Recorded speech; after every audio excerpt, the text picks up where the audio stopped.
Hey everybody, today I'm going to answer some philosophy questions from Reddit again. Let's check them out. Why don't philosophers explain anything in easy words?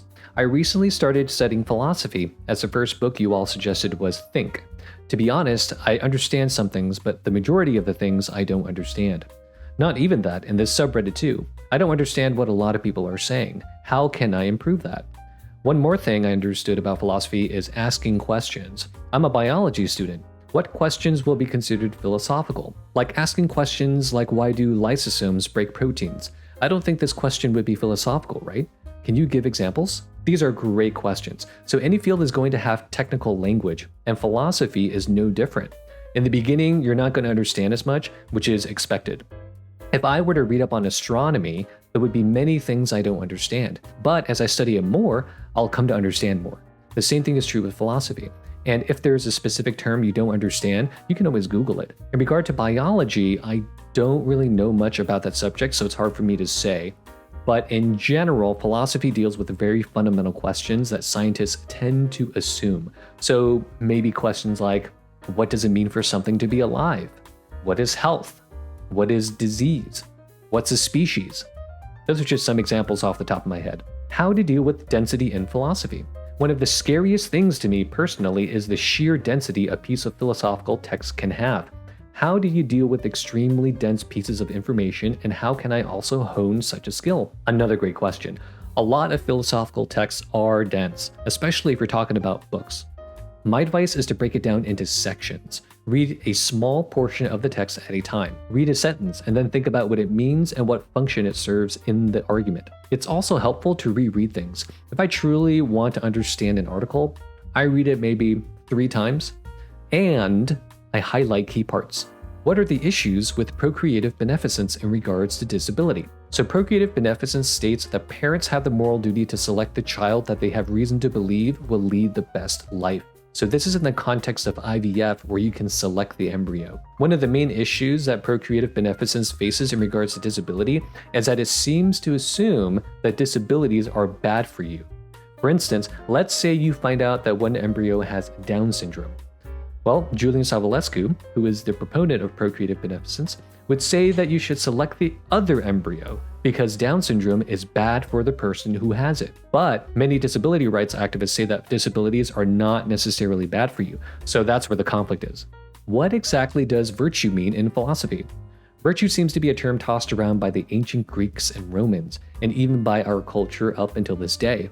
But what exactly is virtue in a philosophical sense? A virtue, at least according to Aristotle, is a positive disposition or a character trait. It's a tendency to react and behave well in particular circumstances. So for instance, patience. A person who possesses and exercises the virtue of patience does not become irritated and belligerent in circumstances in which they have to wait. Importantly, Aristotle believed that each virtue had 2 corresponding vices. You have a vice of excess and a vice of deficiency. So being too patient and not patient enough are both vices. The virtue is the disposition in the middle. Think of it like the Goldilocks disposition. Another example is courage. The vice of excess is rashness, and the vice of deficiency is cowardice. If nobody is hurt and you didn't lie, is it still wrong? Take, say, I stole money from someone while they were on vacation for 2 weeks. Within that time, I worked and paid this person back by putting my money back where they left theirs. Did I do anything wrong? This is just an example, but generally what I'm trying to ask is if nobody is getting hurt, and it's not because you're lying about something that if they found out it would hurt them, would it be wrong? And why? Interesting scenario. I would say, yes, you did do something wrong because you didn't get their consent. Kant would say that you treated the other person as a mere means, and that's morally impermissible. But a utilitarian could say that it wasn't wrong if you could show that your action led to a greater amount of happiness for a greater amount of people. Why should we be good? Suppose there was a man who could manipulate and take advantage of others, lie, cheat, steal, etc. behind the scenes his entire life, and somehow had assurance that his immoral behavior would never come to light. He could grow rich and prosperous as a result, and would never have to face the legal or social ramifications of his evil. Suppose this man also doesn't believe in God, heaven, hell, or karma, so his behavior doesn't weigh heavy on his conscience. Why shouldn't he do it? Disclaimer, I'm not saying he should, I'm just curious to hear some articulated responses as to why he shouldn't. So this question is asking why we should be moral if being immoral won't lower our well-being, and in fact would increase our well-being. Great question. One response is that the fact that something is right or wrong is the most fundamental reason to do or not do something. So if you're asking why you shouldn't be immoral, the response is because it's wrong. It doesn't get more fundamental than that. The question is phrased in a way that assumes that self-interest is the most fundamental reason to do or not do something, but that's not obviously true. You would have to argue for that. One option is to say that both are equally fundamental. Both give you the most fundamental reason to do or not do something. And if both align, then you have the strongest reason to do or not do something. So if something is the right thing to do and it's good for you, it gives you the strongest reason to do that thing. And vice versa. If something is wrong and it's bad for you, then it gives you the strongest reason not to do that thing. If the moral reason and the self-interest reason conflict, and they're equally valuable and fundamental, then it's not clear what you should do in that case.